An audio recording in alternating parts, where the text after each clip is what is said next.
Hello, and welcome back, or if this is your first time here, welcome. We'll be playing more Dread Delusion today. We'll be continuing the side quest to get the home in the Clockwork Kingdom, as well as finishing off the Madness of the King. And hopefully we'll be working on Caxton Frost as well, or figuring out what happened to him. I just remembered reading the news that he is apparently dead, so, yeah, I guess with that out of the way, let's get into it. There we go. Oh. Silk.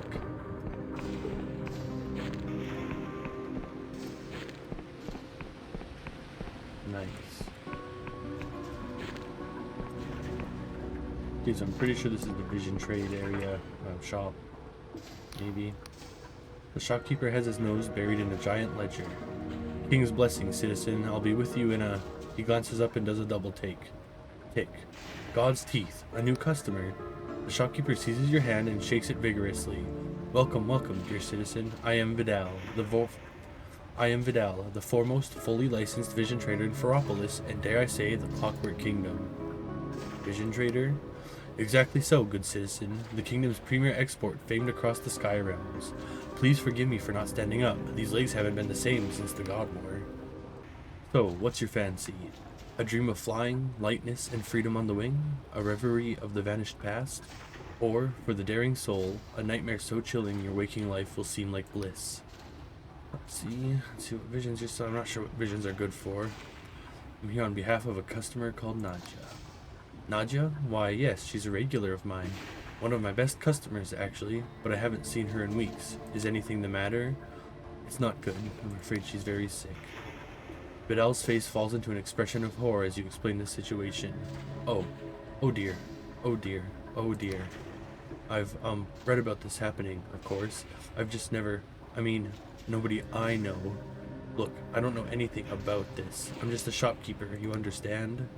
You're well connected in the vision trade, you must know someone who can help. Your best customer was an addict. Oh, you're well connected. He seems to take strength from your words. Yes, you're right. Nadja is my customer, and I have a responsibility to her. King knows I never wanted to do her any harm. Dr. Pritt, that's the man you want. He's a medical genius and quite a canny businessman. He invented much of the technology that sustains our trade. I know he's been studying dream sickness very closely. Pritt runs the Royal Vision Works out in Cloudpine Oblast. It's in the far northeast of the kingdom, on its own little island out beyond the mountains. I'm sure he'll have some treatment or elixir for poor Nadja. Vidal sighs, sounding rather less chirpy than usual. Well, what else can I do for you today? Oh, see you later, Vision Trader. The Madness of the King. On top far east of Ferropolis, across a huge artificial ditch.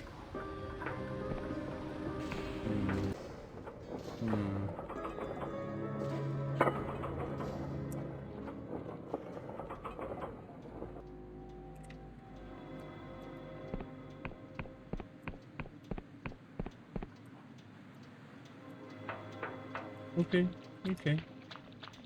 No damage yet.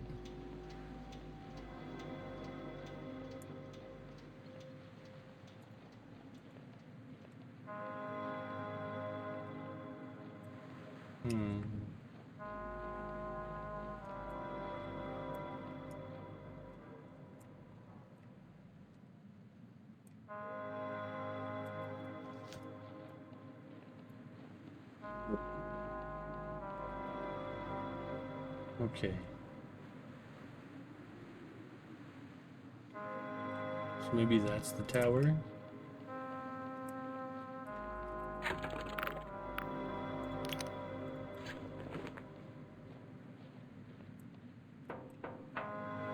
Nice.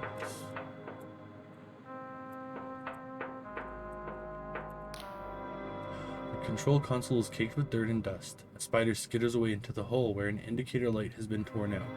Nobody has been here in a long time. Amidst the decay, you spy a keypad with 6 round keys. Try to picture Afra in your mind. You feel a mechanical click inside your skull, and alien knowledge drops into your mind like a live fish into your undergarments. You punch in the numbers 050451. Somewhere beneath your feet, an engine thrums to life, and the metal catwalk begins to vibrate. Nice. So we're on the right path for sure.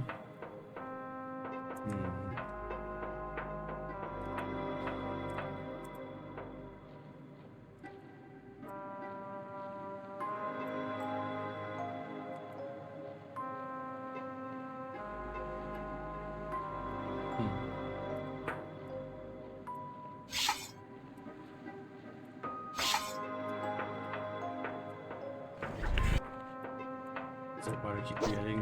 F.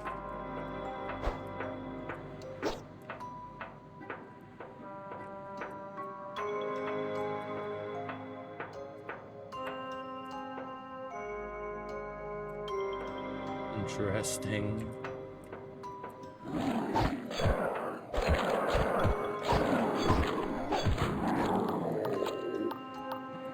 They don't do too much damage.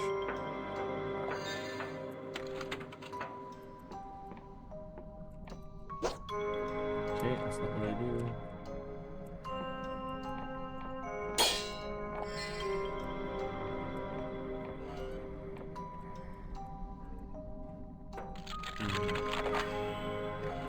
Nice.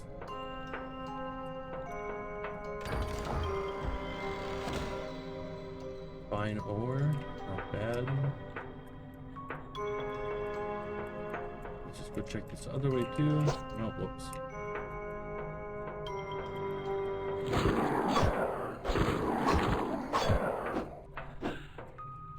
Damn.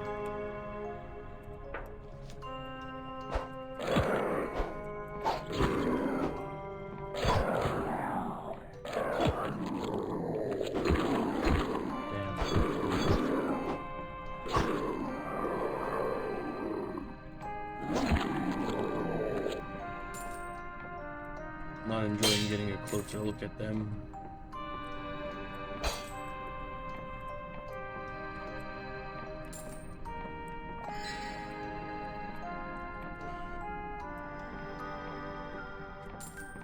Alright, that door was barred. Didn't even try it, but figured probably locked. Didn't read that, but spectral shield, so pretty self-explanatory probably. Alright, door's barred.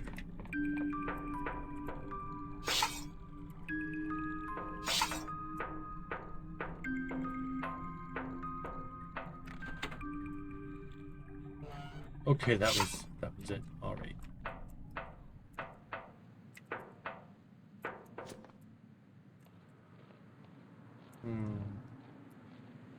So we're gonna check up here first.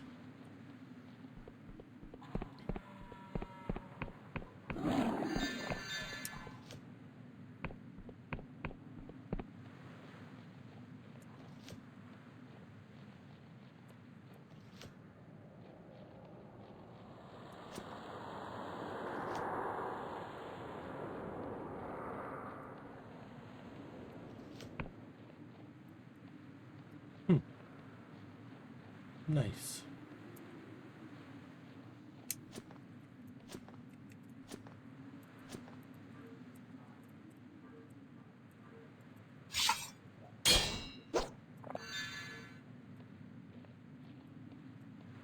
Hopefully that'll be handy later.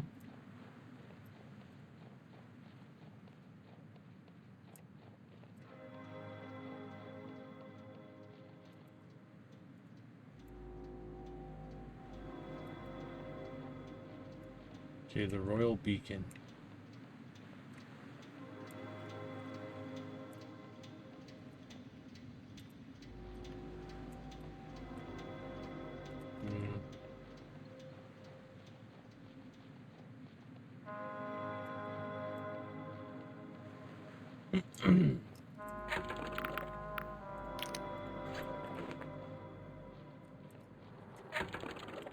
Nice, all right.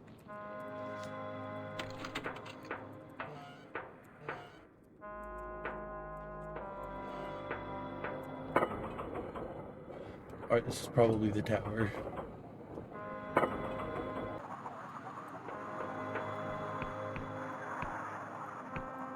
Someday. It's not. Alright. The control panel is a dizzying array of levers, dials, and buttons, many smashed or corroded. Among them is a slot-like entry port waiting for input. A howling wind whips snow and ash across your face. Insert the punch card. The card jams in the slot, but you give it a good shove. For a moment, nothing happens. The whole tower begins to vibrate. Needles jump back and forth along their dials. A transistor bursts in a shower of glass. One by one, indicator lights go green as the beacon reconnects with its long-lost king. Above you, the giant antenna crackles into life and emits a pulse of silent sound, felt in your belly rather than heard. The pulse continues at regular intervals, singing a song that only your bones can hear, broadcasting a monarch's lonely cry down into the underlands. Suddenly, the control panel crackles and squeals before emitting a familiar voice. Goddamn thing even work? Hey, asshole, are you hearing this? Mikhail, is that you? Misha? No. This is ancient mummified queen of the Underlands here to tell you that you have stupid nose. Pinhead, nincompoop, fucking Listen, we do not have long with this device, so pay attention. Misha has some friends who have been watching you through the king's eyes. They know all about Chief Interpreter Afra and her big plan. Enough to cannot be trusted. Go down Inferopolis and find a market trader called Reza. Ask them the 7th letter. Do this before you Afra's punch card. Understand? Wait, where exactly do I find Reza? It appears Mikhail can no longer hear you. You and I believe we have seen each other's souls. We have and discussed philosophy. Nothing matters this. Misha is asking you as a friend. There is nothing more save for the roar of static, alright?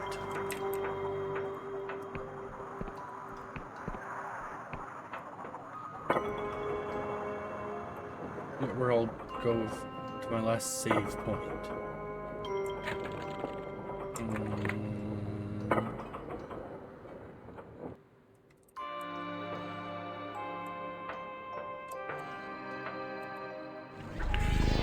Dr. Prip is out past the mountains.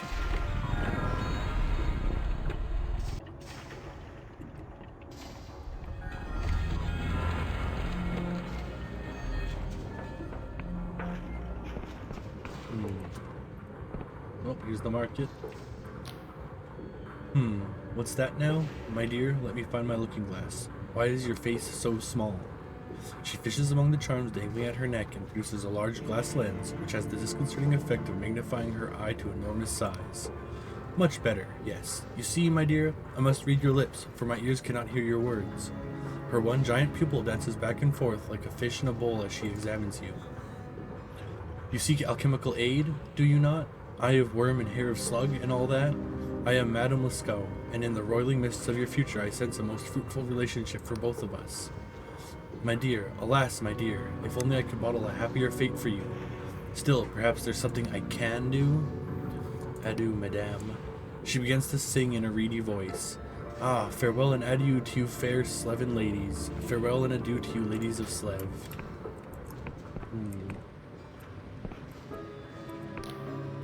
The conduits are beautiful in the rain, you know. All that water running down from the upper city, rivers and curtains of it, down the pipes and gutters, and cascading off all the odd bits of machinery. Maybe you'll get to see it too, if spring ever returns. Ever tried to petition for a home in the upper city? Pointless. The king rejected me because my comedy score was too low. What does that even mean? I swear, they just make up a number and pretend there's some wizardry behind it. Then, if you ask how to increase it, they say it's too complicated to explain. The trader looks nervous and keeps one protective hand on their stall. King's blessing, citizen. Don't often see new faces down here. Or have we met before? I have not much in STOCK just now, but if you've got wee mouths to feed, maybe I can set something aside next time I do. Well, King's blessings to you. 1, 2, 3, these people.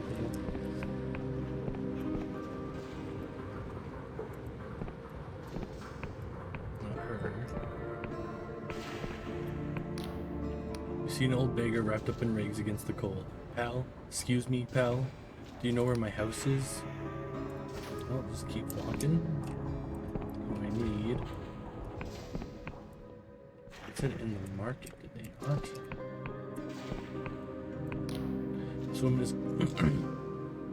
This woman is guarding a bucket of water, set down on the ground near the machinery.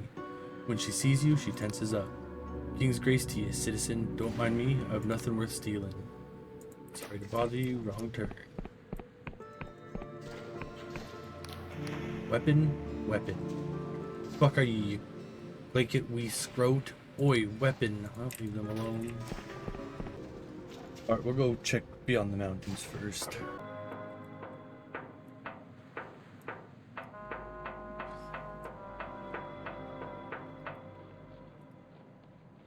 Alright. So we need to find an island beyond the mountains to find Dr. Prip.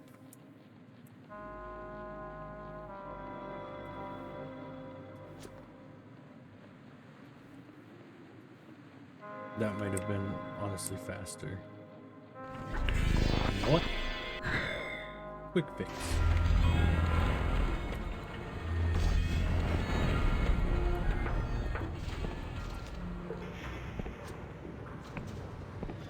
And then out the main exit.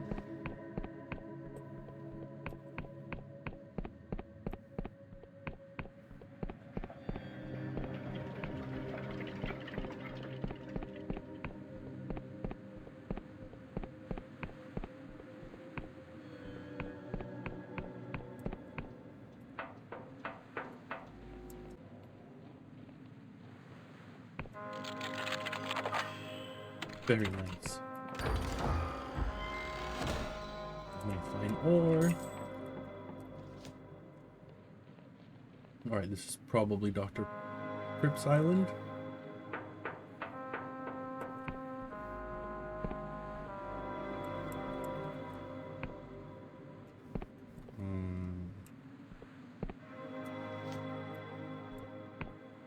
Alright.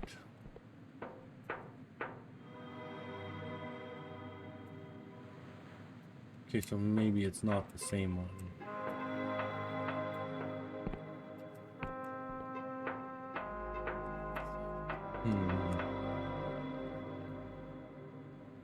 Samuel's Place, Horace Metcalf, Stories Rule.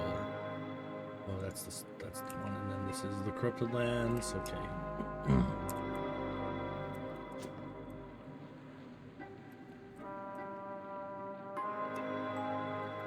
Well, let's just go check out over here.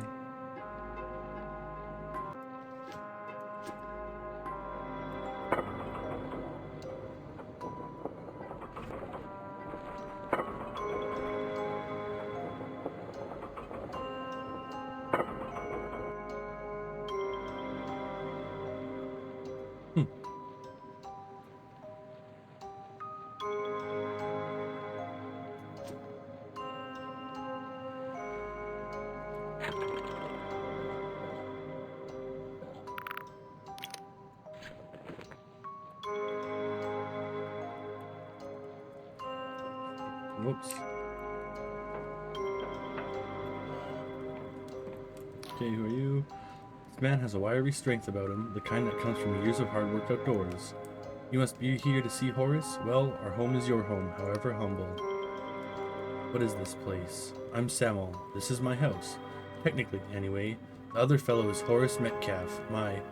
He knits his brows and gives you a wry smile. Lodger? Housemate? Friend. We're pretty isolated out here, so look after ourselves. I chop our wood and catch our meals while he brings in the coin. Anything else you need? Well, thank you for your hospitality. You, Horace. This elegant-looking man appears lost in reverie, humming softly to himself. He has a youthful face despite his growing crow's feet, and his voice is as gentle as if he were murmuring to a sleeping babe. Oh, hello there. Where have you come from? You're certainly on the road less traveled. He calls out behind you. Sam, would you be an angel and brew some more tea? We have a guest. Very kind, I didn't catch your name, Mr. Goodness gracious, where are my manners? I am Horace Metcalf, lodger, childminder, and general factotum hereabouts. I also have a little sideline as a weaver of dreams, I suppose, which has been surprisingly successful. You're welcome to stay a while and rest your feet. I'm sure someone will be happy to fix you some refreshments. He takes a dainty sip from his porcelain teacup. So, to what do we owe this serendipitous visit? Let's hit the road. Farewell, is he? Met a man named Horace Metcalf in the mountain northeast. You met a man named Horace Metcalf in the mountains northeast of Ferropolis who might know something. Okay. Well. What are the odds of that?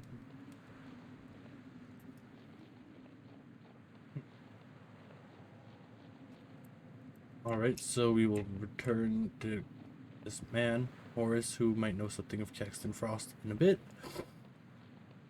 I want to find Dr. Pritt. We've been over here before. I've seen that mine. But, like, I'm not sure what else. Oh! This is the Vision place. So, makes sense. Pretty sure this was the Vision place.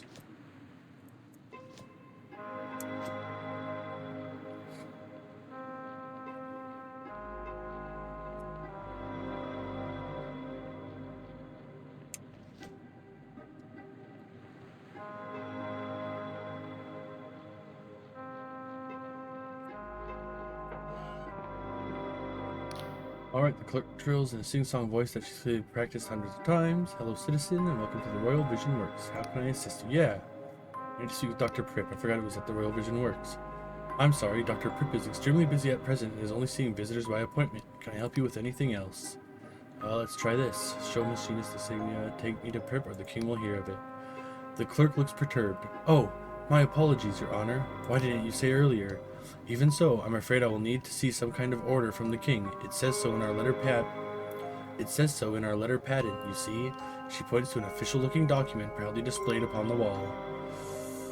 I'm here about a very sensitive matter. Best for everyone if it stays off the books. No? Yes. The clerk gives you a knowing look. Ah, of course, Your Honor. The good doctor is up on the top floor. I'm sure he'll be happy to assist you. She remembers herself. Oh, and long live the king, of course. Nice.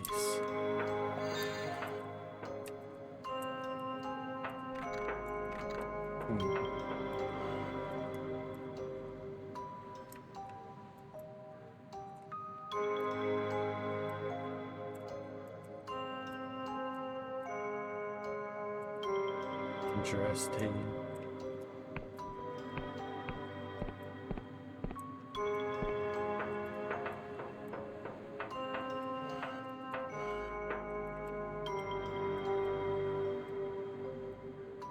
How odd.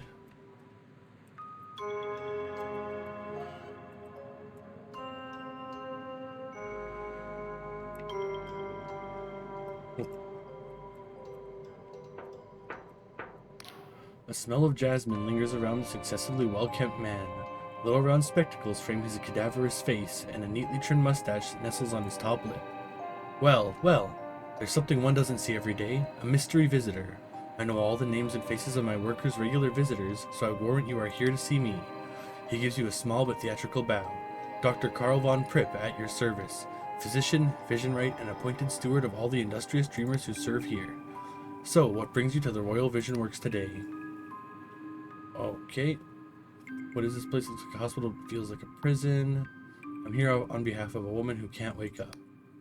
Dr. Pripp listens to your tale with studious dispassion, his brows slightly furrowed. It is a most unfortunate case. Alas, it is also a familiar one. Would you like the good news first, or the bad news? Let's go with the bad news. The bad news is that there is no known cure for chronic aneurysm once it advances to such a late stage. Naturally, this is a major avenue of my research, but in my professional opinion, it is unlikely to bear fruit for at least a decade. The good news is that I can offer at least 2 solutions to the poor girl's predicament. Her mother may not like them, but I am a doctor and not a minor god. The simplest option is for Nadja to join our happy crew. Many of our workers are chronic cases like her, and I can assure you they are comfortable and well taken care of. Her mother would share in the profits, while being relieved of the burden of caring for her, and can visit regularly during our open hours. Naturally, we would also pay you a finder's fee. Alternatively, Yasmin could buy her own vision siphon, also known as a dream crown. I believe the current price is 120 coins, including permit fees. This would enable her to support Nadja at home by bottling and selling her visions independently. Well, I'll have to see what she thinks. Why don't you take one of our standard contracts for her to read through? A pre-stamped 0th class Royal Post envelope is included in the package. If Yasmin accepts our offer, I shall leave your finder's fee with Vidal the Vision Trader in Ferropolis. Thanks, I suppose. Remember, this is not a decision that should be taken lightly. I encourage Yasmin to take all the time she wishes. I haven't really investigated around here, so I don't understand what the problem is. What feels off about it or anything.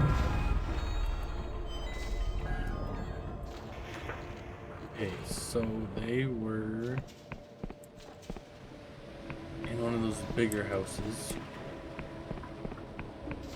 I think this one, maybe.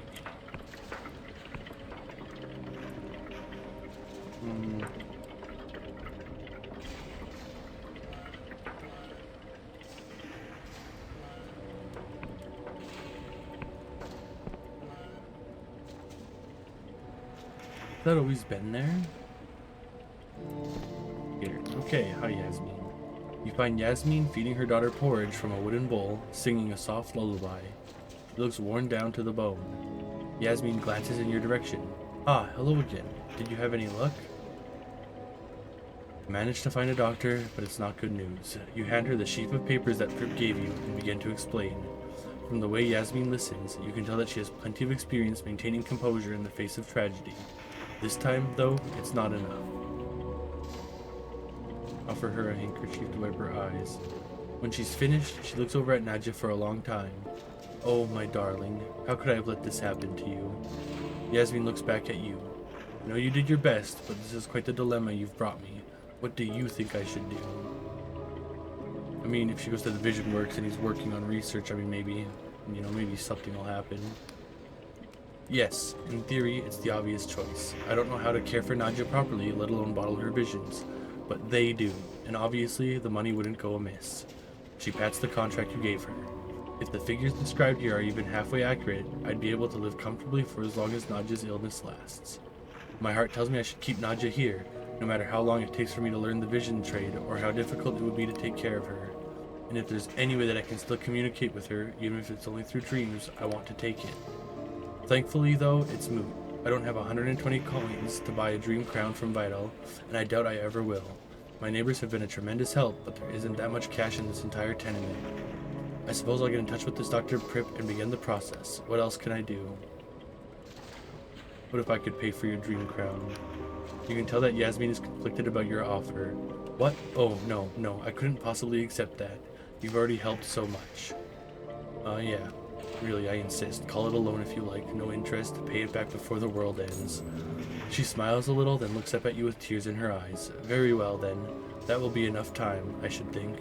Whatever the outcome, you've helped Nadja more than I could have asked.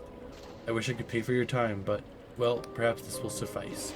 This is the deed to our old family home, just outside Ferropolis.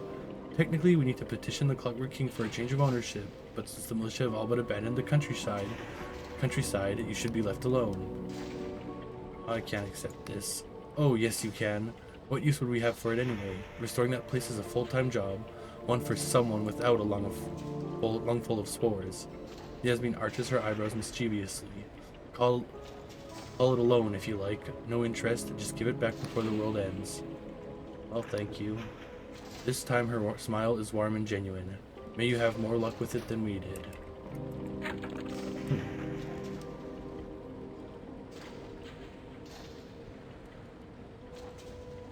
I wonder who I can talk to fix it up. Maybe stopping by will let me know. But hooray, we did it! House quest complete. And we apparently came across someone who might know more about Caxton Frost. Who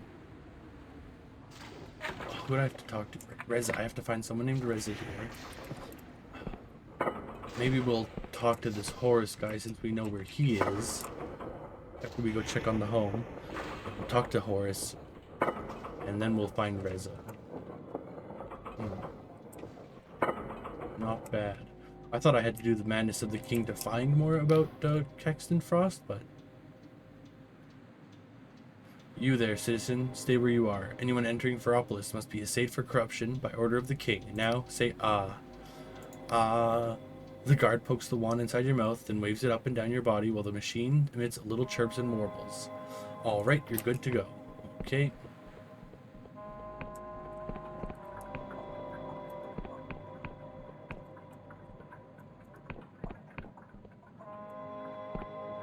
Damn it, guys, why am I so dumb?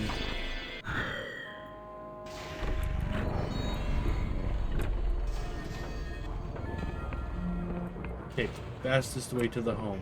Obviously, through the main gate. It's right by the teleporter. the academy teleporter.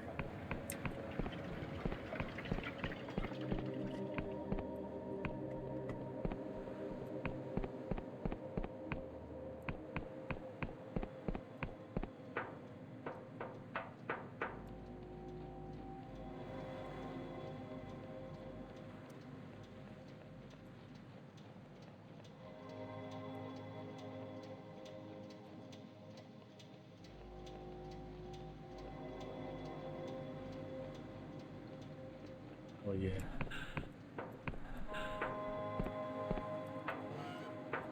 My home. Right, I forgot how you upgrade.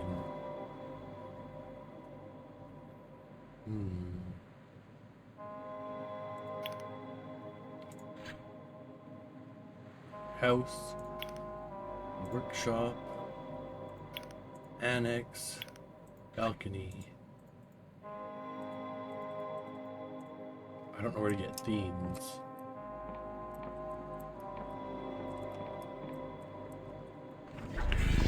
Alright, so then we'll go sleep for a day, so that, you know, it's time to actually prepare.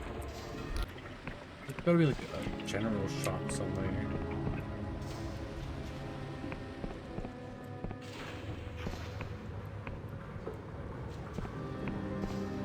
Well, let's just check out here real quick.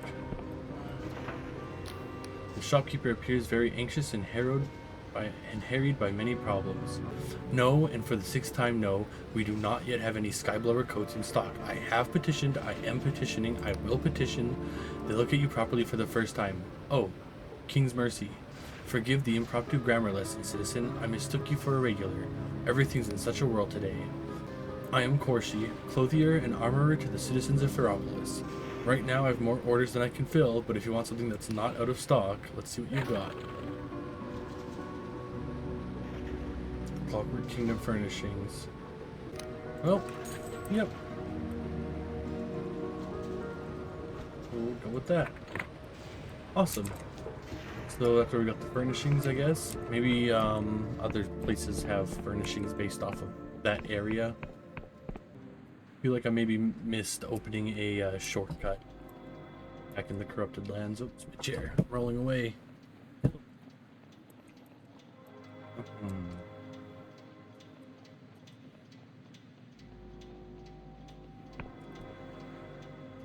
Damn it. Definitely looks like things have improved here a little bit.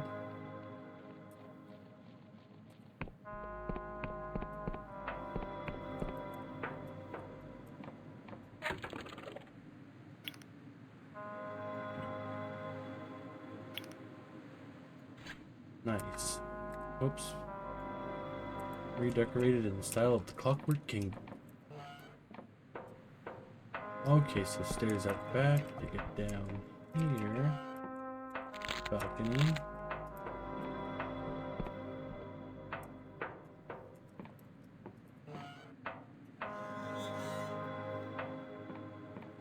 Workshop.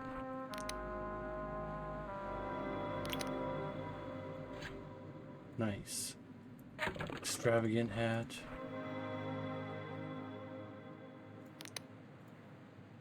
Nope, can't do that.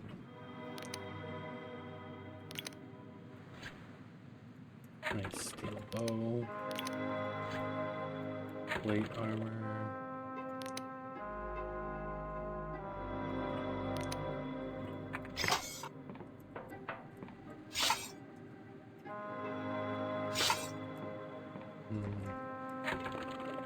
Yeah, let's see what we got equipped.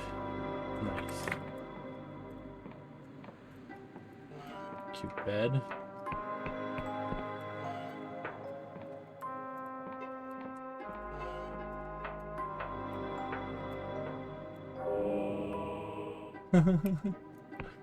That's cute.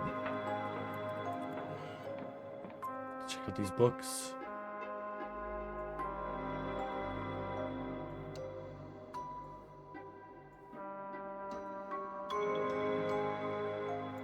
One book done.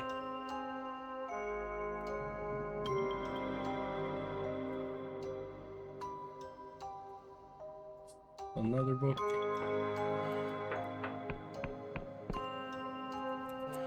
Okay, now let's see if resting will... Let's see if resting will make it redecorate. Nope, not yet.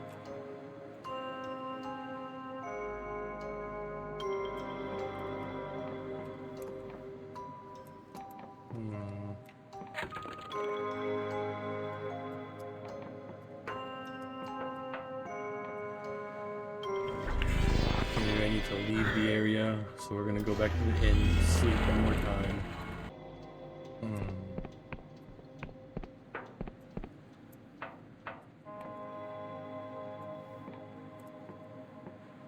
Maybe these are the decorations?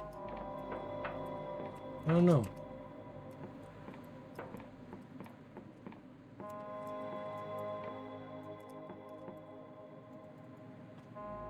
Well, yeah, I guess those are the decorations. Interesting. Next stop, Caxton Frost.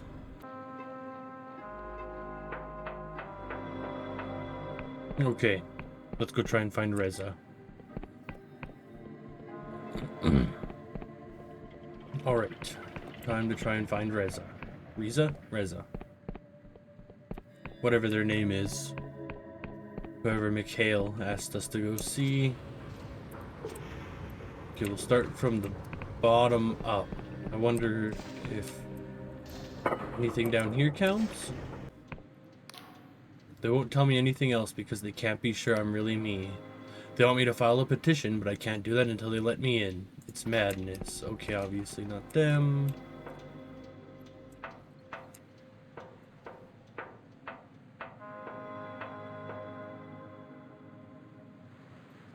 Crazy.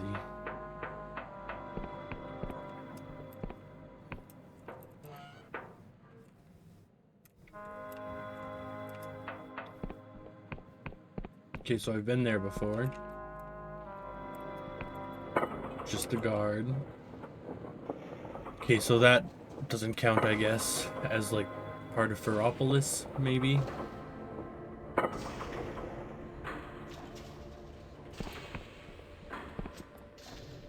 Okay, to the bottom we go.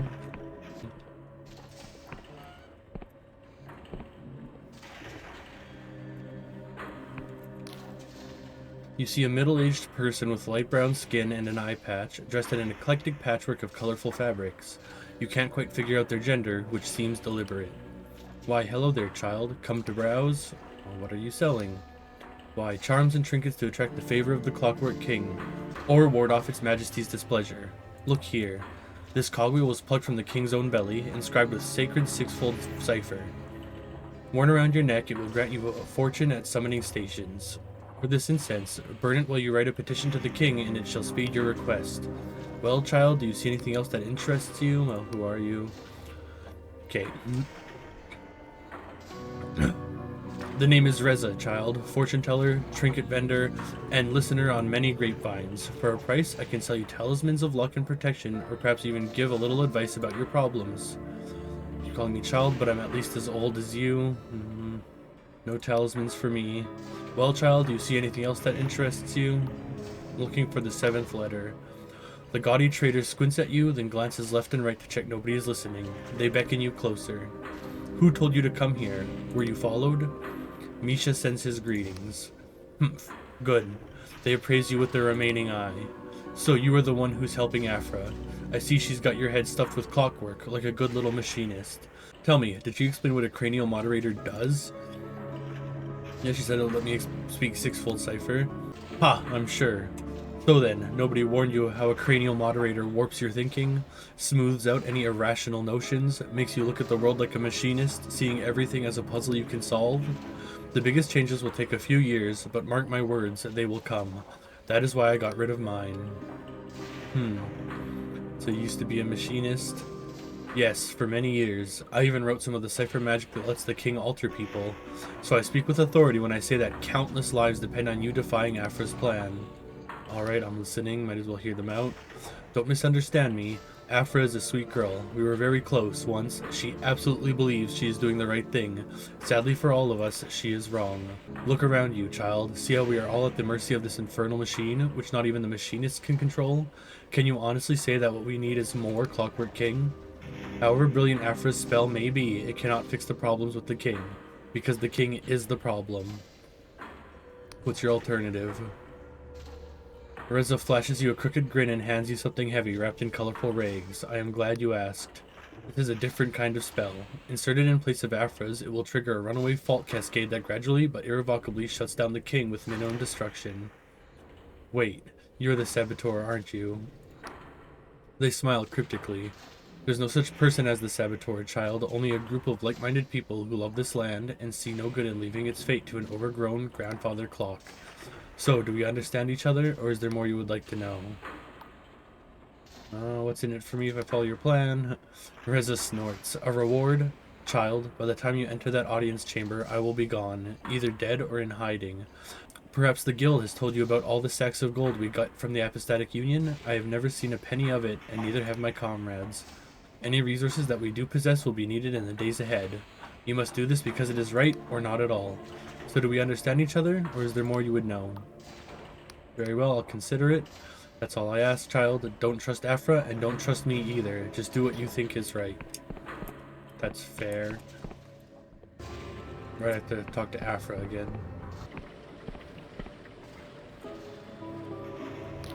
Afra peers up into sky, her brows furrowed in contemplation. Gesture skywards. Is this normal? Oh yeah, the snow.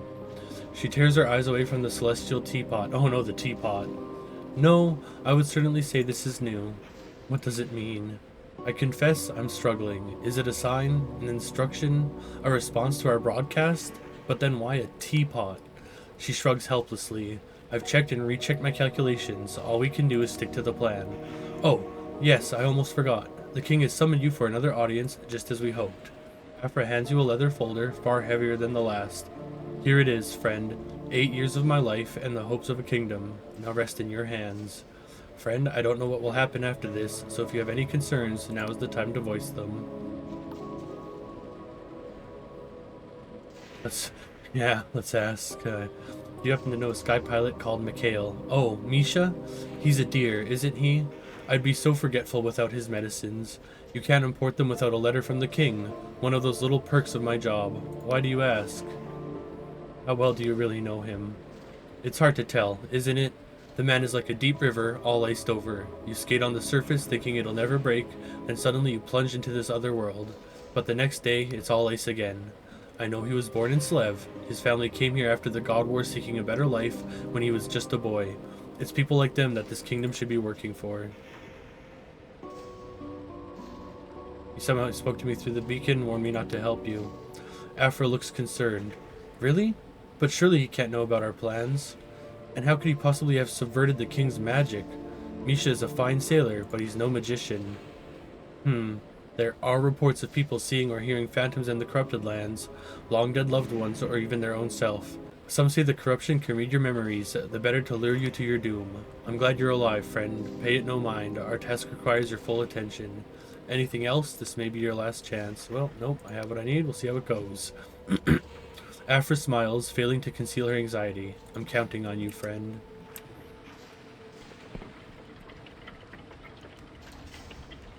Okay, now I just gotta remember where to go to see the king.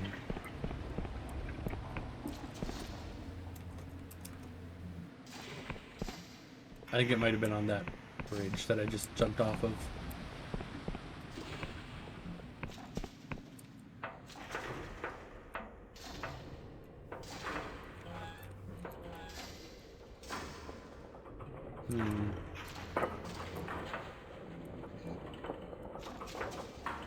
That's Sunil.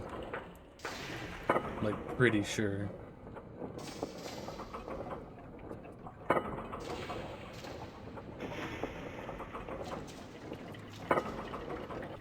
Yep.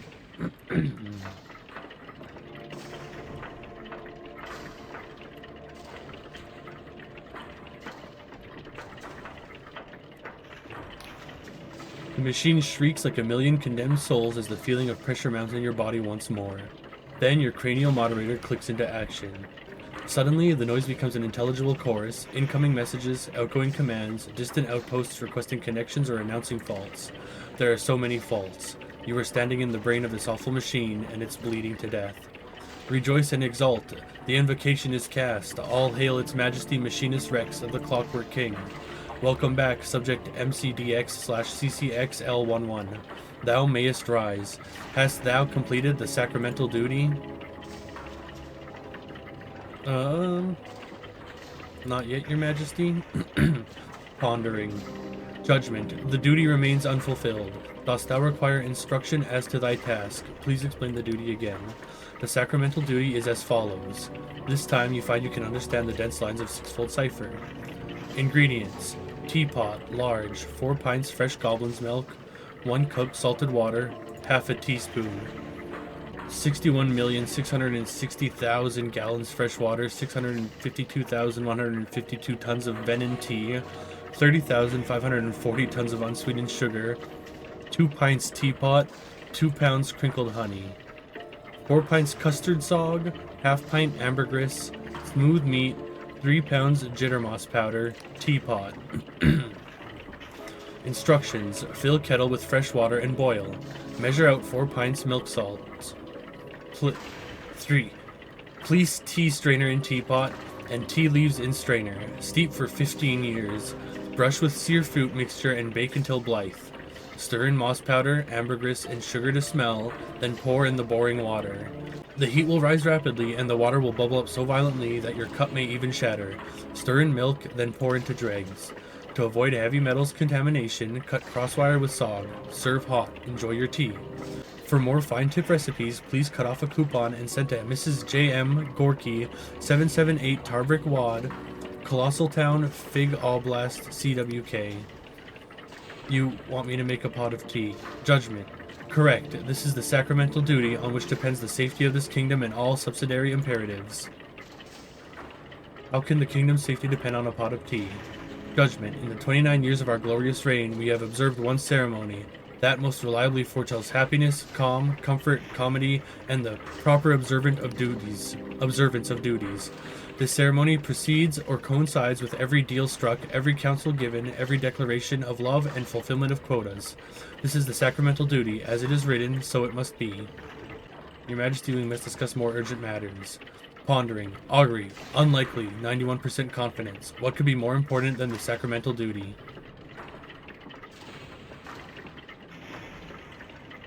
Chief Interpreter Afra sent me. We got your message.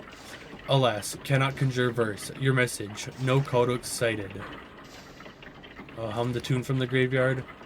Pondering. Alas, cannot ponder entity. A pipe organ somewhere in the tower sounds the tune. For further enlightenment, please contemplate Codex Royal Project MMCCC1X horoscope. Never mind. Edict. Speak quickly, the sooner to devote thyself to the sacramental duty. Alright, show Machinist and Signaling Your Majesty, the guild is happy to give you a new spell. Pondering. Judgment. We have not requested a new spell, therefore we demand, on whose authority comest thou here? It's necessary for the sacramental duty. Pondering. Judgment. The sacramental duty is of paramount gravity. Therefore, edict. Thou shalt insert the spell into our petition port. An ivory cover swings upwards, revealing 2 vertical slots of different sizes. We'll go with Afra's to reform the king. I like the Clockwork Kingdom. You slide the punch card easily into the larger slot. Halfway in, it meets its resistance and is sucked inside. Assaying spell. Beware, enacting this spell will alter our Majesty's cipher nucleus, and the consequences cannot be divined. Wilt thou commit? Commit. There is a burr of rapid clicking, and then a series of deep clunks echoes through the whole tower. Above your head, a cacophony of bells rings out, like a call to worship across the whole city. Rejoice and exult. The spell is enacted. As it is written, so it shall be, in the name of its Majesty Machinist Rex, the Clockwork King. Subject MCDX/CCXL11. Thou carriest a second spell. Augury. Conflicting spells may cause cascading reality exception. 65% confidence. I don't know where I got the 7 from. Therefore, edict. Thou shalt insert this heretical spell into our petition port for controlled annihilation. Dispose of Rez's spell. Riz's spell is sucked away into the guts of the Clockwork King, and with it their hopes of a world freed from its tyranny. Now, subject MCDX/CCXL11, the sacramental duty. Above the bells, you can hear angry shouting from outside the chamber. You realize the scrolling parchment contains a record of your acts. Slice it out with your blade. Alas, parchment feed fault. The king's writing arm stabs at your hands as you pull the last few yards of parchment out and stuff them into a gap in the gears, down into the depths of the machine. New parchment continues to spill out onto the floor, while the arm scrawls desperately. Edict. To disturb the parchment is anathema. Edict. To disturb the parchment is anathema. Edict. To disturb the parchment... Well, let's get out of here, I guess.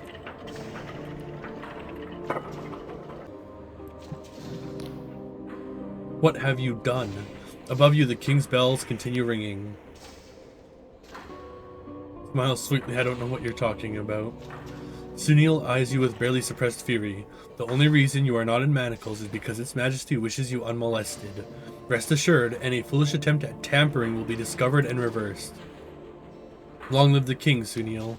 He narrows his eyes, uncertain of your meaning. Long live the king. The royal militia behind him all holler in unison, long live the king. Okay, so is it still nighttime? I'm gonna assume I return to Afra to let her know it's done. You find Afra humming to herself. It's a haunting tune, somehow familiar and ethereal all at once, like a lullaby from time's own beginning. At the sight of you, hope and anxiety blossom on her face. Is it done? I heard the bells. It's done. At first, Afra seems unsure whether to believe you. Then you see a tension that has been there since long before your first meeting lift from her shoulders. You really did it. We did it. Oh gods, this is real. She closes her eyes to take a long, deep breath, then exhales. Well now, I promised a reward, didn't I? You can keep my machinist's guild insignia. I'll pretend I lost it. And please, take this too. I suspect you can find a use for it. What happens now? We're still here, which means I wrote the spell correctly. The vanishings should stop immediately, and some memories of the vanished will return over time. Within a few months, my other reforms will take effect. I expect there may be rather a commotion once people realize how much has been stolen from them, and without the power to erase their critics, my colleagues will struggle to suppress it. So perhaps we will have a new speaker, or a new guild, or something entirely different. Who knows, the future is open again. Glad I could help. Farewell. Thank you again, friend. I can't tell you. Afra blinks, then looks up at the sky. Well, fancy that. Do you see it? The snow. Yeah, snow has stopped falling. Afra smiles like she's recalling a cherished memory. Yes, our long winter is finally ending. Alright.